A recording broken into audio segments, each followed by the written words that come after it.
What is good, NBA Draft fans? More specifically, what is good, Oklahoma City Thunder fans? You guys got a lot to be excited about. You jumped up from 4-2. You didn't have to put yourself in the Jaden Ivey conundrum of do we take another guard. You had yourself a night, and you put yourself in position to walk away with 1, 2, or 3 pretty intriguing assets in this draft. So I am going to give you my Oklahoma City Thunder specific big board where I go through the prospects that I think that Sam Presti should have on his board as he builds out this young, talented Oklahoma City Thunder roster. So I'm going to start with the second overall pick, give you guys the 3 guys, and I think you know who they are, in the order that I think that they should be targeted given the outcome of Orlando in the first pick. And then I'm going to go to the 12th pick and the 30th pick and give a couple of guys that I think Oklahoma City might be able to target at that range as well. With this first pick, I'm going to count backwards from 3, 2, 1 in order of preference, who I think the Thunder should pick at number 2. So the third guy on my board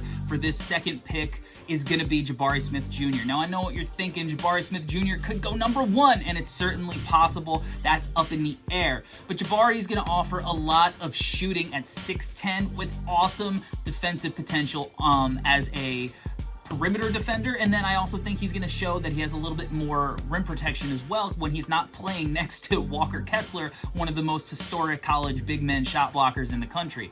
But offensively, I think he fits this Oklahoma City team like a glove. He's playing off of Shea, he's playing off of Trey Mann, he's playing off of Giddey. He's a guy that he struggled putting the ball on the floor, creating his own offense from the perimeter, but he's not going to really have to do that with the construction of this Thunder roster, and more so the Thunder pieces that are here in the long term. He's a guy that's going to be the perfect just spot up shooter, pick and roll, pick and pop guy, transition threat, just all the easy things that the Thunder guards can do for him. It would be, I think, Jabari's probably his ideal fit, honestly. But I do think there are a couple other guys that if I were the Thunder, I would prioritize, but if they walked away with Jabari Smith Jr., it would be an exciting outcome. All right, the second guy that I think the Thunder should take at number 2, if he's available, is Paulo Bonkero. Now look, I have some questions about Paulo on both ends as far as his effort, his work rate. Those are things that it's no secret.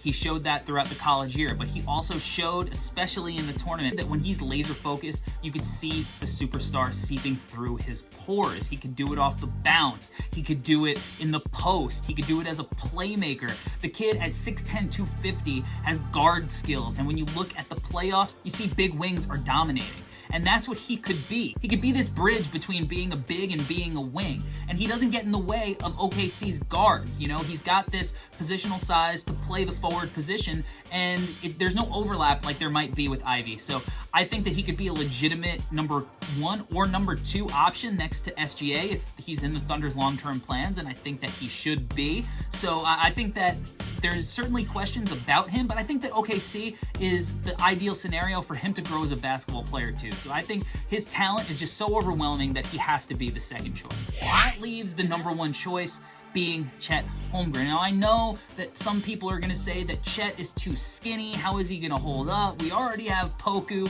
Don't worry about Poku. Worry about Chet, and worry about how awesome and potentially franchise-changing this guy is on the defensive end. I think that he could be a Defensive Player of the Year candidate year in, year out, except he's not going to be played off the floor in the playoffs because he's scheme versatile. He moves his feet. He can guard in drop, he can hard hedge and recover. The kid can do it all. And then offensively, the kid's got shit to him. He's got some stuff in his bag that he didn't get to show in college, but he showed enough in college that'll get you excited. He was a great shooter. He finished everything. He was unbelievably efficient around the rim. So for all the worries about his frame and how he's going to hold up, it didn't bother him in college. Look no further than the game against Memphis when Jalen Duren tried going in his chest in the post. It didn't work. Got his stuff sent right back to him. Look at the UCLA game. Got hit. They tried banging with Chet in the post. Didn't work there either. So I think that Chet could possibly be a two-way superstar guy, all NBA player, year in, year out. All right, let's move on to pick 12, back end of the lottery. Target some guys that I think might be available and who might be an awesome fit for the Thunder with that pick. The third guy on my board for them at 12 is going to be Malachi Barrett from Ohio State. This is a kid who's 6'5", 6'10" wingspan, and he just came on out of nowhere on fire around the middle of the year, just putting up massive scoring outputs, efficient from basically every spot on the floor. He could shoot it off the ball and fit in next to SGA, Trey Mann, and Giddey. He could play on the ball as a pick and roll creator, a pick and roll scorer. He reminds me of Chris Middleton. I think he would be an awesome fit with Oklahoma City at pick 12. The second guy on my board for OKC, and this is definitely a Sam Presti guy, Umar Jang from the NBL's New Zealand Breakers. This is a French kid. He really struggled to start the year. He looked like he was possibly going to be a second rounder, and then he exploded. He showed all the skills that were so intriguing coming into the year. 6'10", long arms, shoots it off the bounce. And I think that he may be the most fun passer in this whole class. If you look at some of the pick and roll reads and you put it up against any other player in this class, I think that he might have the best tape there. He just is such a natural passer. It's really fun, and I think about that next to Giddey and SGA and all these guys, and it just seems so fun, and not to mention the top 3 pick that the Thunder are going to have. So he reminds me of Paul George without the bounce.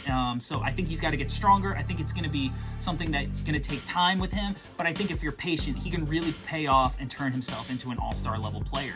And the number one guy I think that the Thunder should target at 12, if he were to drop, and he very well may not, is Jalen Duren out of Memphis. Now, you look at some of the mocks, you look at some of the boards, there's a chance he's there, slim or not, and I think that he could pair with any of the guys in the front court. So, 6'10", 18-year-old kid, and he was young 18. He was supposed to be graduating high school this year, reclassified to play at Memphis. So I think there's a little bit of Bam Adebayo, a little bit of Jermaine O'Neal, that kind of player. He's not like this modern, like, outside shooter. He's big, strong, looks like he's 25 physically already, but an awesome rim protector. Showed that he could step out and switch out on the perimeter. I think his playmaking is intriguing in the short roll. He showed some stuff from the post as a playmaker. Nothing high level. He's not going to be Jokic or anything, but enough that intrigues you that he can keep the ball moving on offense. And again, he's so young with such special physical gifts that I think he would be a massive home run if the Thunder were able to steal him at the end of the lottery.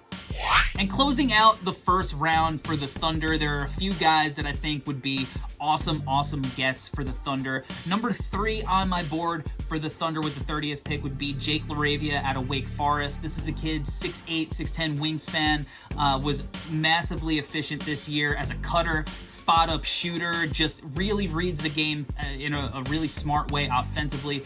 4 assists a game as a playmaker, so he's got, the ability to play .5 basketball, which is important in the modern NBA. And then defensively, I thought he was really good at his position, and he fits the modern NBA swing wing that could guard out on the perimeter and then, maybe guard up a little bit. He guarded Paulo Bonkero, and he switched out onto Isaiah Wong and Caleb Love, guys like that, out on an island, and held his own. So defensively, he's versatile, had really good steal and block percentages, underrated athlete. So Jake Laravia would be a really fun piece to add at pick 30.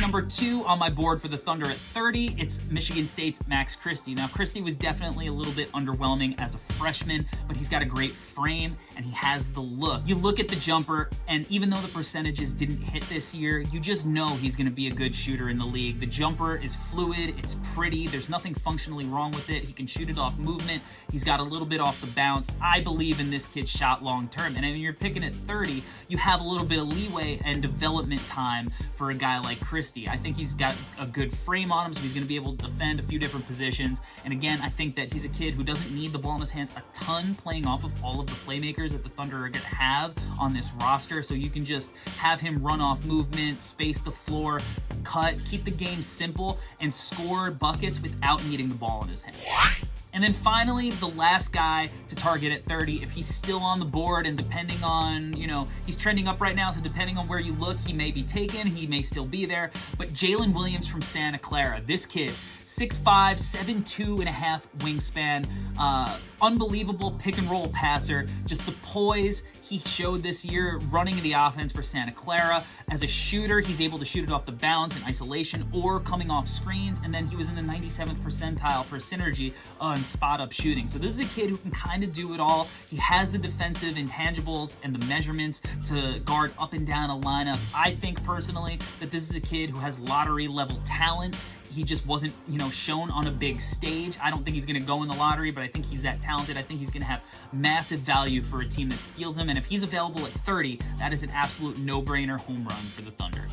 Thanks for watching this video, guys. So make sure that you like and subscribe in the comments. Those buttons are right down there. Keep it civil. I appreciate you guys watching, and make sure that you're locked into the NBA Draft Dude channel for more premium NBA draft content.